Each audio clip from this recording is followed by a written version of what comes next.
Om Shanti. Good morning.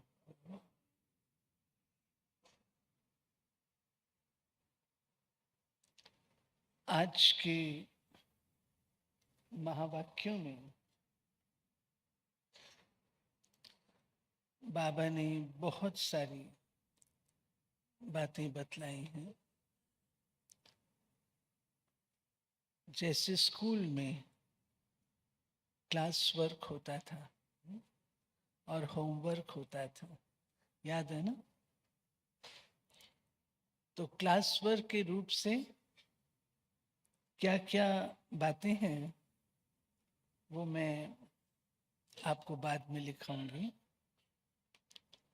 परंतु आज की मुरली में बाबा ने रचयिता मैं कैसे हूं ये स्पष्ट किया है। हम बच्चे भक्ति मार्ग से परमात्मा को याद करते आते हैं। उन्हें सृष्टि का अधिष्ठाता, उन्हें सृष्टि का रचयिता हम मानते हैं। तो शिव बाबा रचयिता किस हिसाब से? शिव बाबा की तो साकारी मूर्त नहीं है।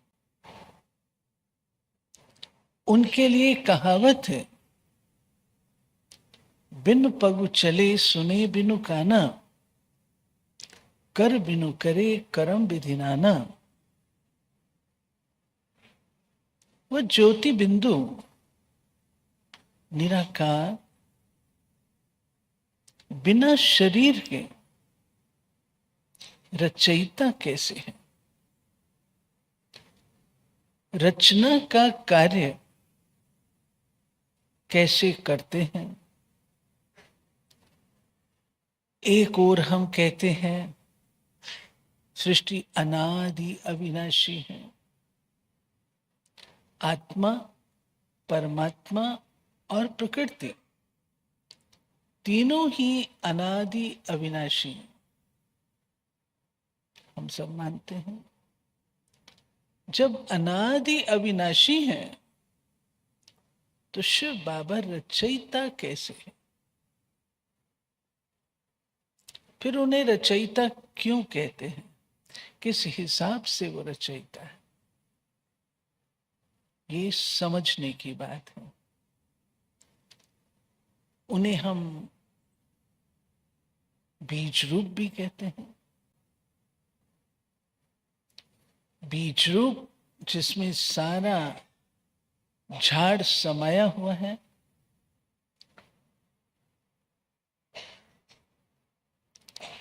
सृष्टि के आद मध्य अंत का ज्ञाता भी कहते हैं। तो वो अपना यह कार्य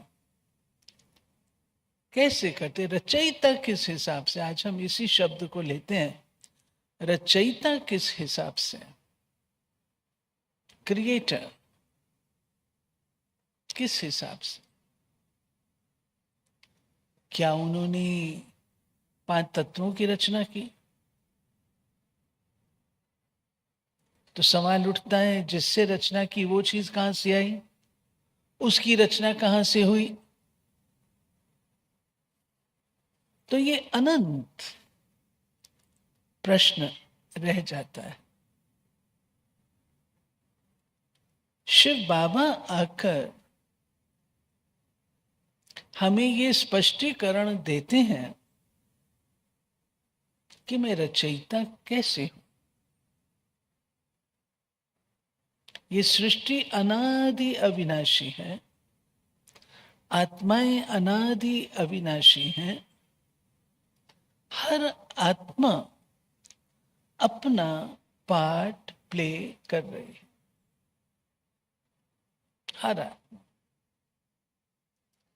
पार्ट प्ले करते करते जब सृष्टि बिल्कुल तमो प्रधान पतित बन जाती है, तब इस सृष्टि को पावन बनाने, तमो प्रधान को सतो प्रधान बनाने परमात्मा का अवतरण होता है। कैसे होता है वो भी बाबा ने आज की मुरली में बताया है। तो रचयिता क्यों कहलाया? शिव बाबा कोई अलग से सतो प्रधान दुनिया क्रिएट नहीं करते हैं कि ये नरक है, वो मैं स्वर्ग क्रिएट कर रहा हूं। नहीं, इसको शिव बाबा रेजुविनेट करते हैं। रेजुविनेट अर्थात रेन्यू,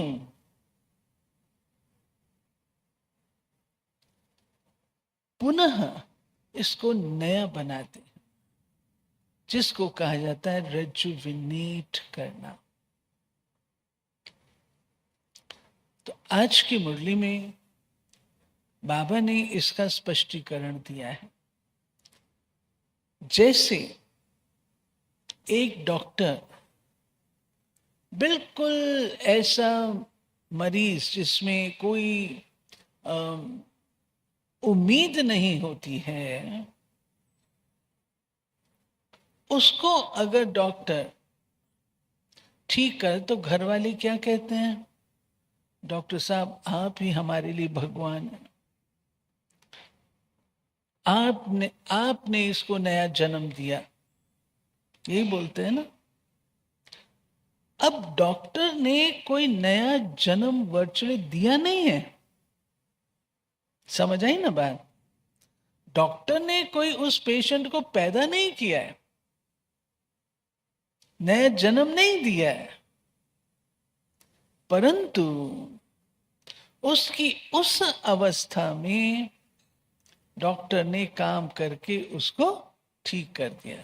जो ना उम्मीद थी उसको उसने उम्मीद में बदल दिया, होपलेस केस को होप में बदल दिया। तो परिवार वाले कहते हैं आप ही हमारे लिए सब कुछ है, आपने इसका नवीकरण किया। तो शिव बाबा हम बच्चों को समझाते हैं, बच्चे मैं रचयिता इस ही हिसाब से हूं कि मैं आकर तुम बच्चों को ज्ञान देता हूं, समझदार बनाता हूं, जिस ज्ञान की धारणा से आपका जीवन बदलता है। कितने बैठे हैं जिनका जीवन पहले बिल्कुल तमो प्रधान था और आज एकदम नया जीवन है? कितने हैं? हाथ उठाओ, ये देखो मेरे साथ कितने, सबका जीवन बदला। इस हिसाब से बाबा रचयिता है, ज्ञान देते हैं। वैसे भी अगर कोई बहुत खराब आदतों वाला व्यक्ति आपके सामने आता है, आप उसको ज्ञान देकर के सशक्त करते हैं, उसको पावरफुल बनाते हैं, उसकी उस आदत को, संस्कार को मिटा देते हैं, तो हम क्या कहते हैं? इसका तो पुनर्जन्म हुआ है, इसका तो नया जन्म हुआ है। अंगुलीमाल की कहानी है हमारे पास।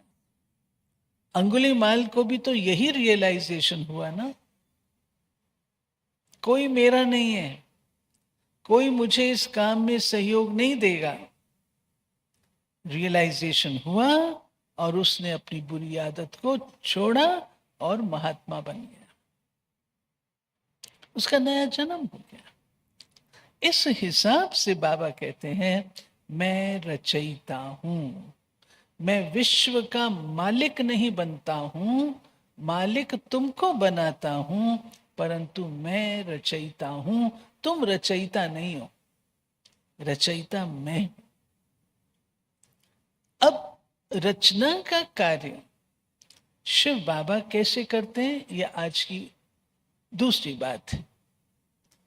रचना का कार्य शिव बाबा ऊपर से बैठ करके नहीं करते।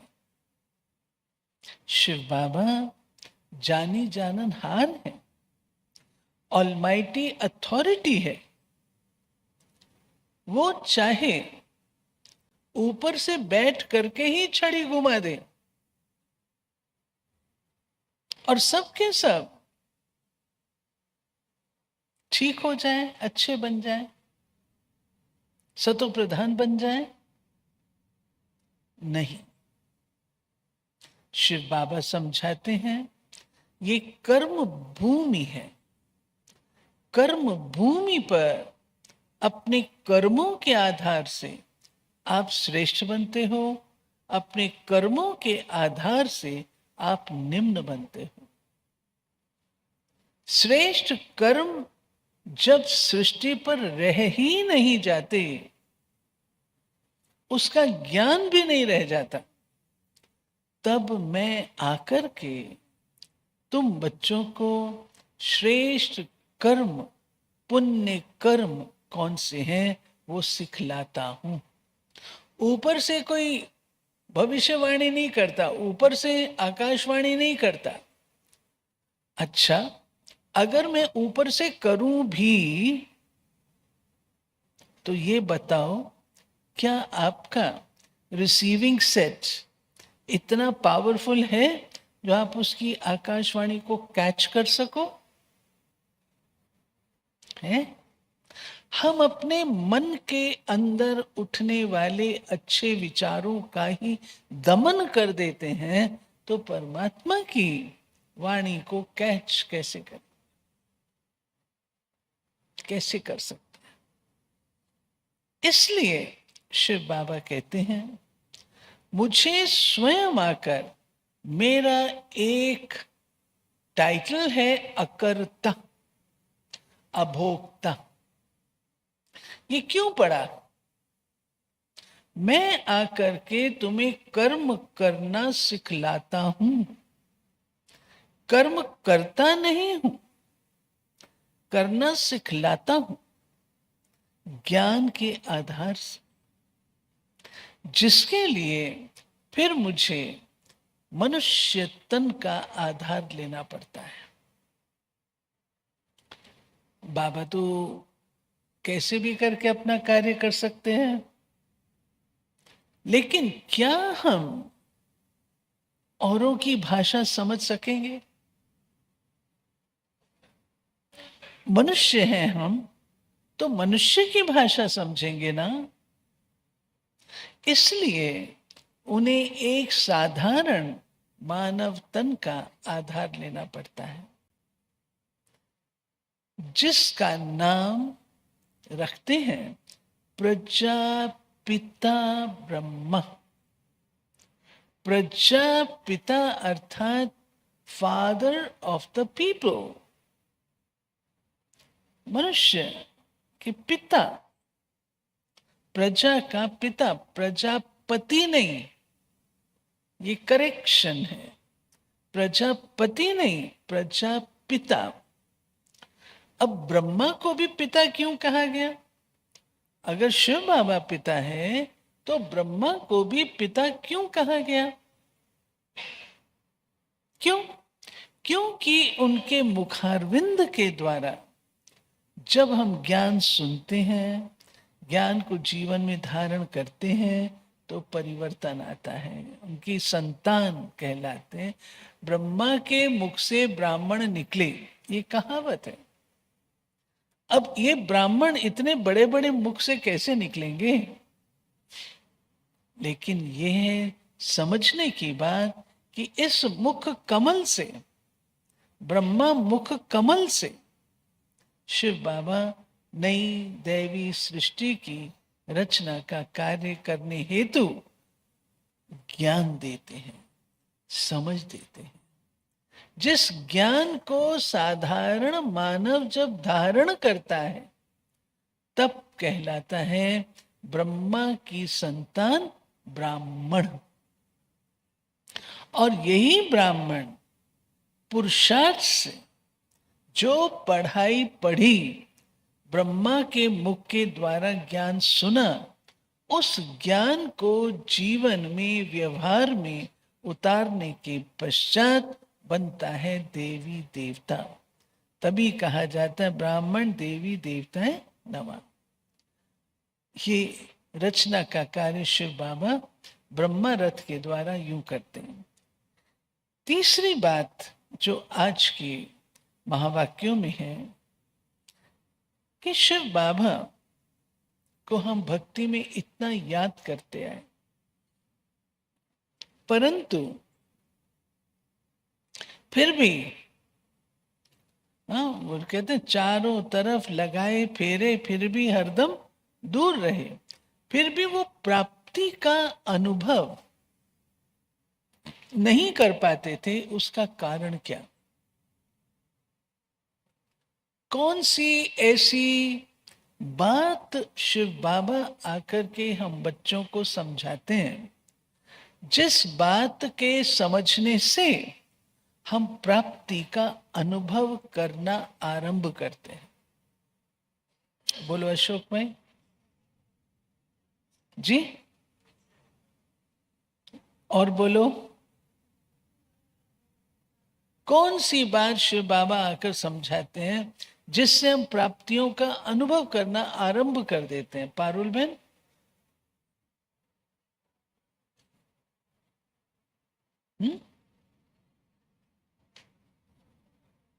और बोलो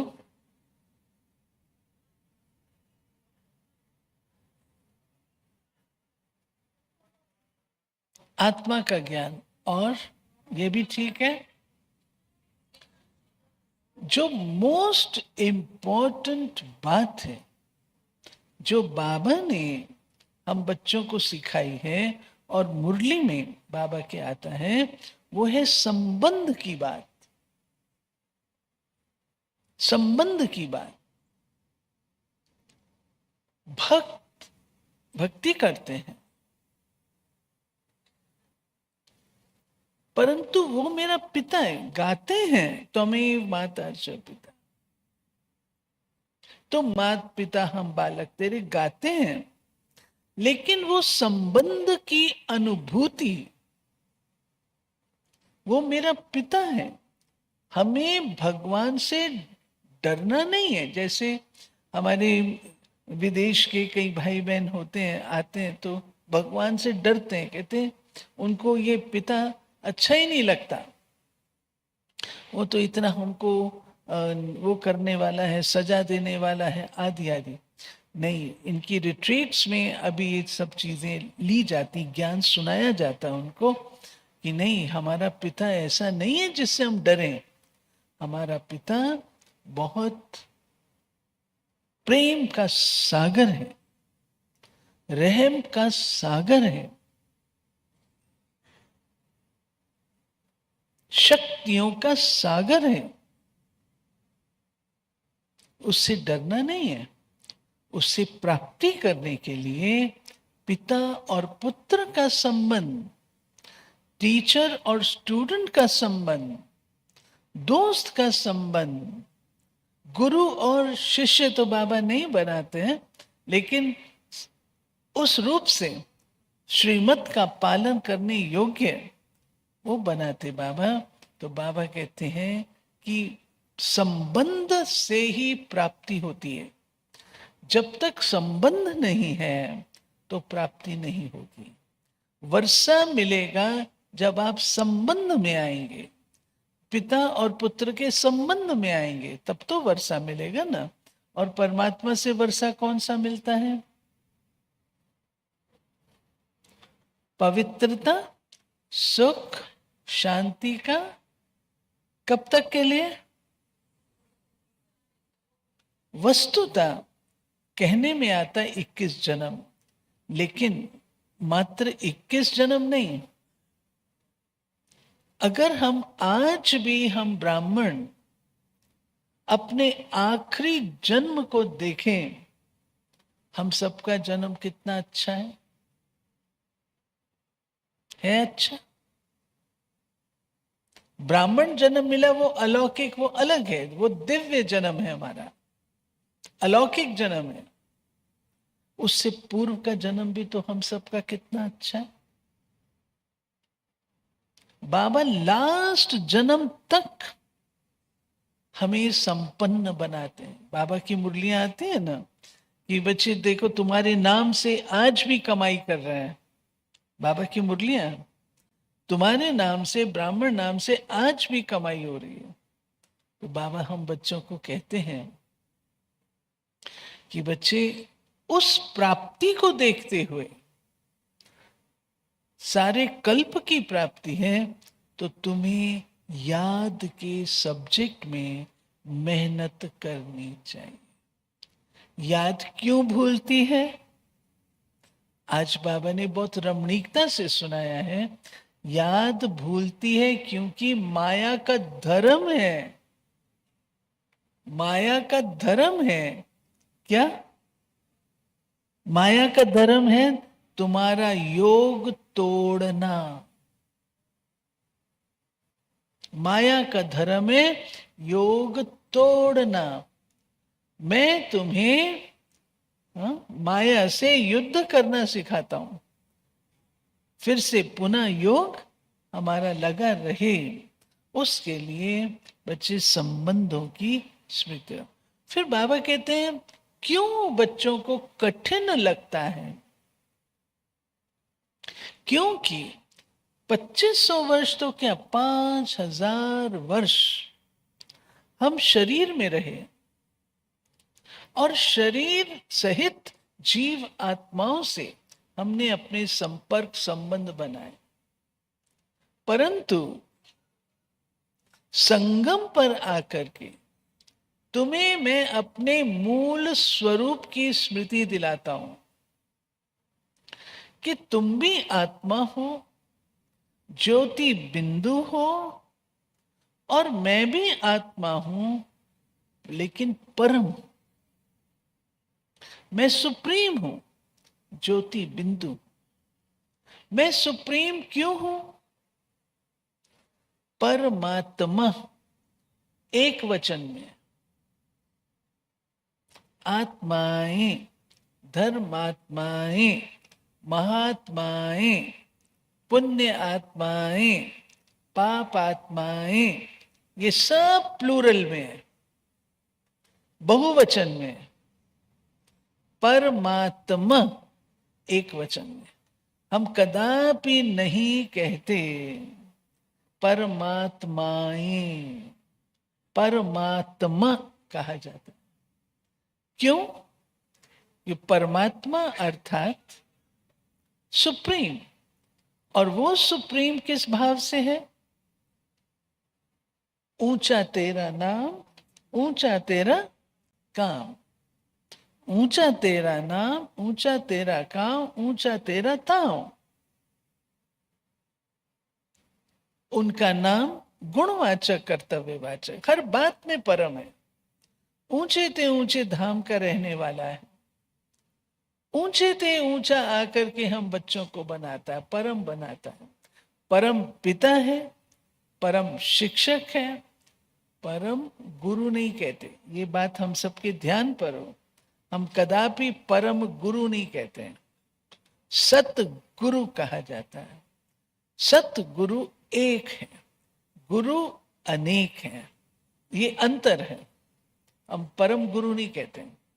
तो शिव बाबा ने आकर के हम बच्चों को जो ये ज्ञान दिया और अपने आप को अनुभव कराया, इसलिए हम उन्हें परम कहते हैं। तो आज के महावाक्यों से जो बातें कुछ क्लास वर्क के रूप से निकाली हैं, वो मैं आपको सुनाती हूँ, और इसको हमने मुरली में से निकालना है। ठीक है? सब ये प्रश्न लिख लेंगे चाहे तो, मुरली से आप लोग इसको निकालेंगे। और भी बातें आज की मुरली में हैं जो मैंने मार्क की हैं। बाबा कहते मैं तुमको राजयोग सिखाता हूं, तो राजयोग से नई दुनिया की स्थापना होती है और पुरानी का विनाश कैसे होता है? महाभारत लड़ाई के द्वारा। उसे महाभारत क्यों कहा गया? क्योंकि उसके बाद भारत महान बनता है, महान बनता है इसलिए। सुनते हैं आज की कुछ स्पेशल। फिर बाबा ने आज एक्सचेंज की बात कही है, मुझे तुम अपना वारिस बनाओ। वारिस कैसे बनाएंगे? जो आपके पास है उसको ट्रांसफर कर। बाबा कहता बच्चे इसको अब तुम ट्रस्टी होके संभालो, ये मेरा नहीं रहा, अब ये बाबा का हो गया। अब बाबा आपको कहता है इसको ट्रस्टी होकर के संभालो।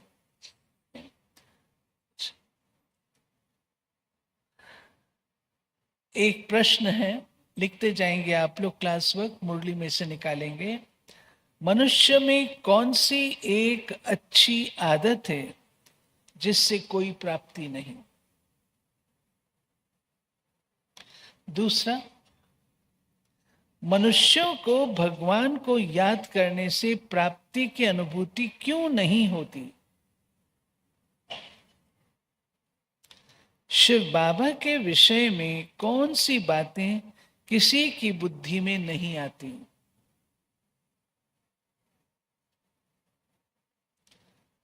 चौथा, नई दुनिया की स्थापना, पुरानी दुनिया का विनाश किससे होता है?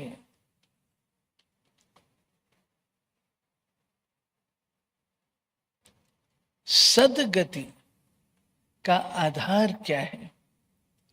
ये तो हम जानते हैं ना, एक है गति, एक है सदगति। गति मुक्ति, सदगति जीवन मुक्ति।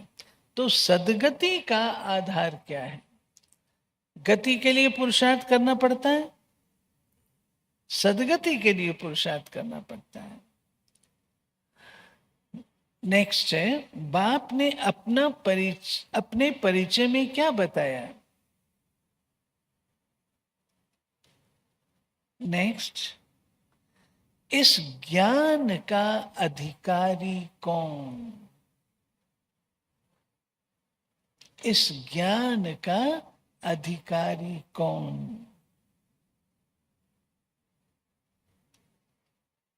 हमारी बुद्धि में क्या बसता है?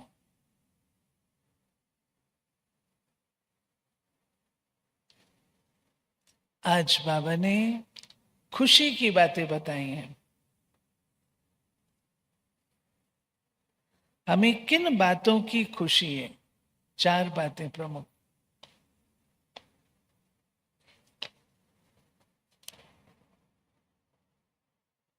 बुद्धि का काम किस में है? इस बुद्धि का काम, पहले तो हमारी बुद्धि, बुद्धिवानों की बुद्धि, शिव बाबा आकर हम आत्माओं की बुद्धि का दिव्यीकरण करते हैं, इसको अलौकिक बनाते हैं, पवित्र बनाते हैं। तो बुद्धि का काम किसमें? जब बुद्धि पवित्र बनती है, शुद्ध बनती है, निर्मल बनती है, तो उसकी रिजल्ट क्या होती है? माया का धर्म क्या है? पुण्य आत्मा बनने के लिए क्या जरूरी है? पाप और पुण्य, 2 चीजें। दान और पुण्य, 2 चीजें। दान है जो आपके पास है, वो आप औरों को देते हैं, उसको कहते हैं दान। और पुण्य किसको कहते हैं? पुण्य उसको कहते हैं जो सामने वाले को जरूरत है वो आप देते, वो है पुण्य। तो पुण्य आत्मा बनने के लिए क्या जरूरी है? नेक्स्ट, कर्मातीत अवस्था कब होगी?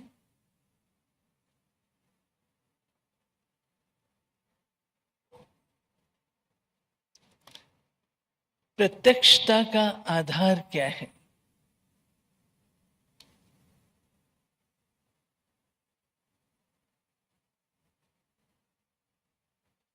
बाप को प्रत्यक्ष करने की युक्ति क्या है?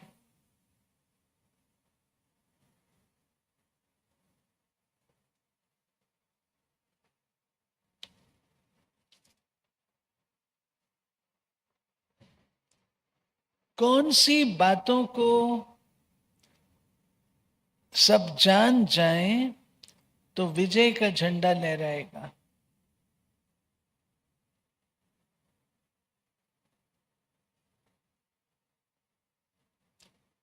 गोल्डन एज की स्मृति क्या है?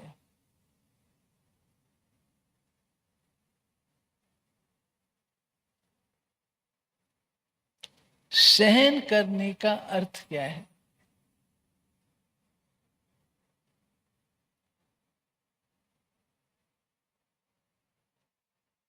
हर आत्मा के प्रति कल्याण का संकल्प कब इमर्ज होगा?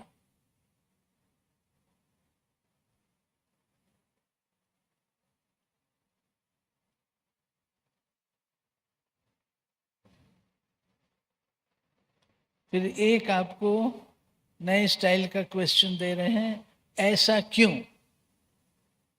ऐसा क्यों? उदाहरण के रूप से वो आप निकालना, मुरली से निकालना, ऐसा क्यों। एक उदाहरण देती हूं, टीचर से सुख मिलता है क्योंकि पढ़ाई से इनकम होती है। ऐसा क्यों आया ना? ऐसा क्यों?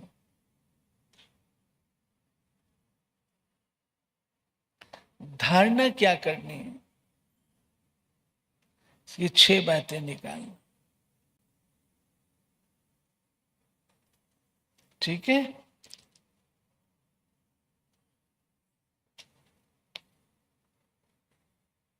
आज का वरदान,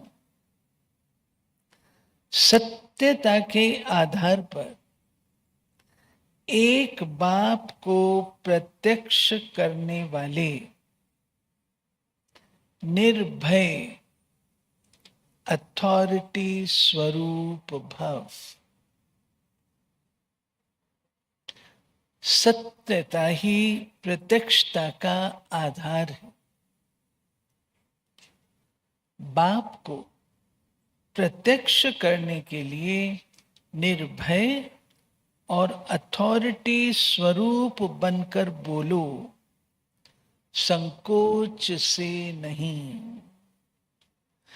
जब अनेक मत वाले सिर्फ एक बात को मान लेंगे, हम सबका बाप एक है, वही अब कार्य कर रहे हैं, हम सब एक की संतान हैं और ये एक ही यथार्थ है, तो विजय का झंडा लहराएगा।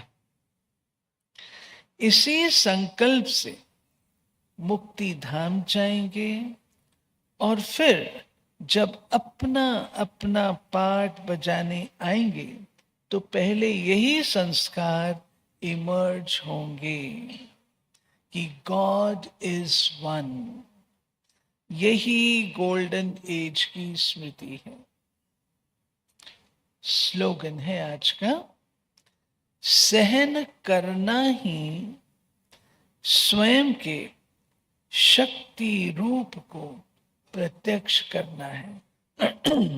सहन करना ही स्वयं के शक्ति रूप को प्रत्यक्ष करना है।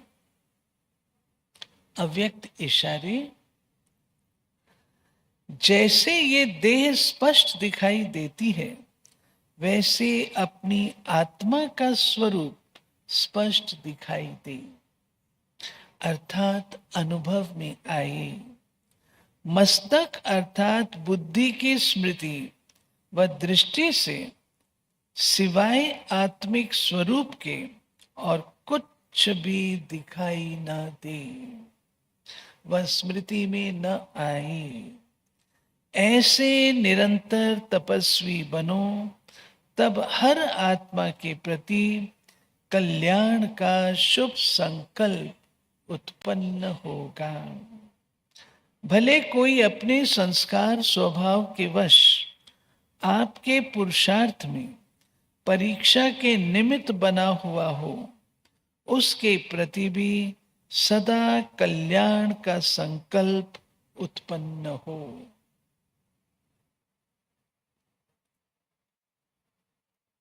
मम्मा विशेषताएं।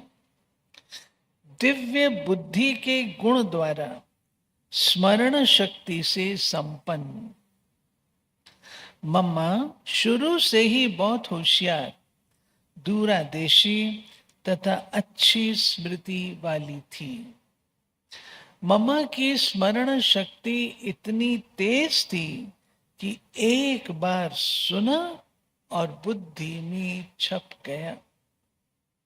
बाबा की एक पॉइंट सुनी और वह अंदर छप गई। उसके 10 राज स्पष्ट करके सुनाती और सबको ज्ञान की गहराई में ले जाती। तो जिस प्रकार मम्मा ने व्यर्थ चिंतन से किनारा कर परमात्म चिंतन किया, जिससे उनकी बुद्धि दिव्य बन गई, ऐसे हम भी दिव्य बुद्धि संपन्न बनने का पुरुषार्थ करें।